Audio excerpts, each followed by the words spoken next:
Hi, everybody. Good morning. I hope that the ones that were able to join us for our Storytime Live, y'all enjoyed those stories. And I'm going to read now a very old telling of The Three Little Pigs. So this is not copyrighted anymore. We get these off of Gutenberg Press and they are free to print. They've got tons of stories on there from like for adults to children and everybody in between. So if there's something you want to go check out, that more than welcome to go look at that website. But it allows us to do these recorded stories so that way y'all can come and watch these at your leisure.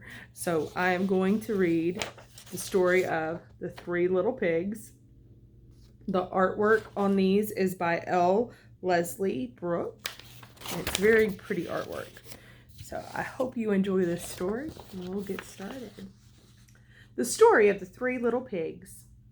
Make sure you can, yeah. Once upon a time, there was an old sow with 3 little pigs, and as she had not enough to keep them, she sent them out to seek their fortune. It's time for them to go out and see what they could do in the world.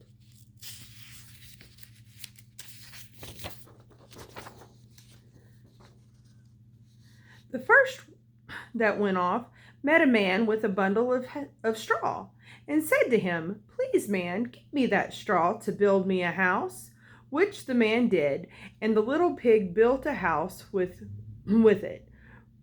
Presently came along a wolf and knocked at the door and said, little pig, let me come in." To which the pig answered, "No, no, by the hair of my chinny chin chin."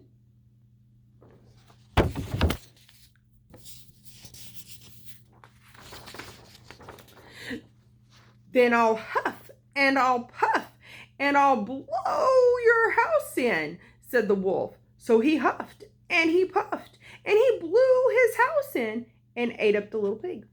The second pig met a man with a bundle of furs and said, "Please, man, give me that fur to build a house," which the man did, and the pig built his house.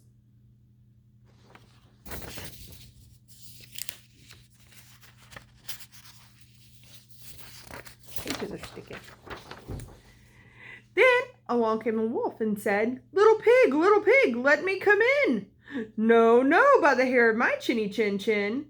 "Then I'll puff and I'll huff and I'll blow your house in." So he huffed and he puffed and he puffed and he huffed, and at last he blew the house in and ate up the second little pig.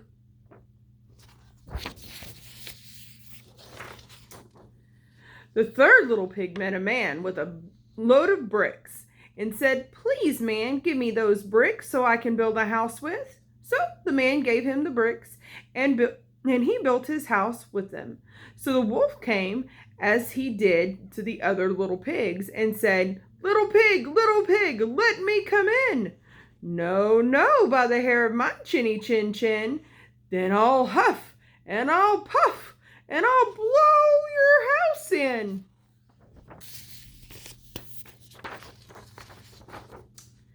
Well, he huffed and he puffed and he huffed and he puffed and he puffed and he huffed, but he could not get the house down.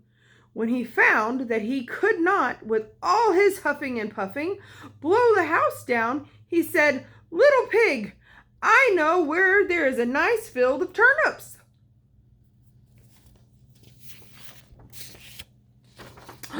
"Where?" said the little pig. "Oh, in Mr. Smith's home field. And if you will be ready tomorrow morning, I will call for you and we will go together and get some for dinner." "Very well," said the little pig. "I will be ready. What time do you want to go?" "Oh, at 6 o'clock.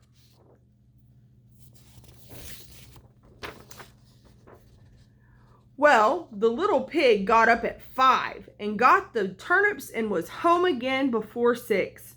When the wolf came, he said, "Little pig, are you ready?" Ready? Said the little pig. I have been and come back again and got a nice pot full for dinner.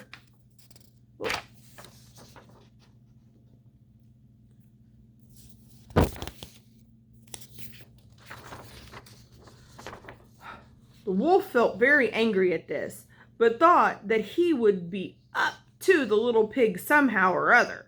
So he said, Little pig, I know where there is a nice apple tree. Where? Said the little pig. Down at Merry Garden, replied the wolf.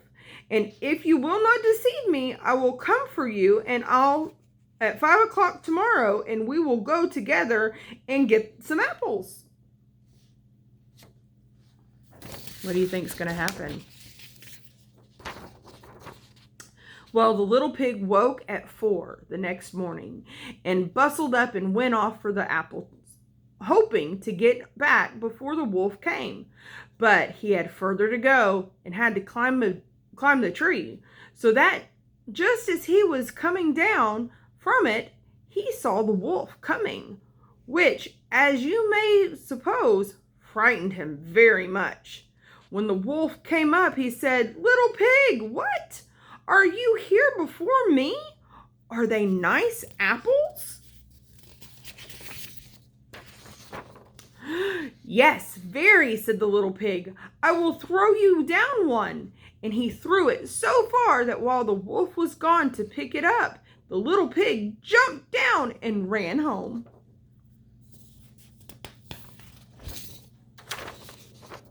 The next day the wolf came again and said to the little pig, Little pig, there is a fair in town this afternoon. Will you go?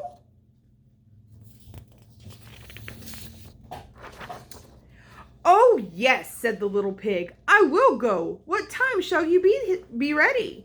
At 3, said the wolf.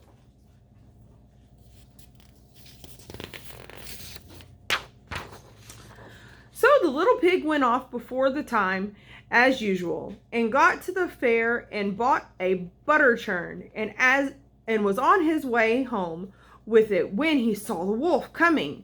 Then he could not tell what to do, so he got into the churn to hide, and in doing so turned it round, and it began to roll and rolled down the hill with the pig inside it, which frightened the wolf so much that he ran home without going to the fair.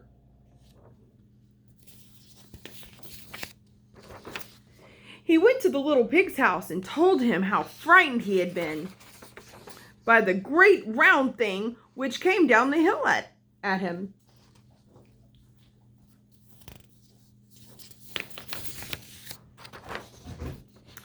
Then the little pig said, Ha! I frightened you, did I?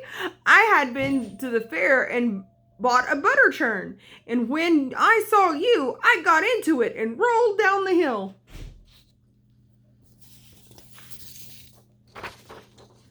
Then the wolf was very angry indeed and declared he would eat up the little pig and that he would get down to the chimney after him. When the little pig saw what he was about, he hung on the pot full of water and made up a blazing fire. And just as the wolf was coming down, took off the cover of the pot, and in fell the wolf, and the little pig put the cover again in an instant, boiled him up, and ate him for supper. And the pig lived happily ever after. The end. I hope y'all enjoy that story, and y'all have a wonderful rest of your day. Remember, tomorrow I will post what you will need for our craft video on Thursday, and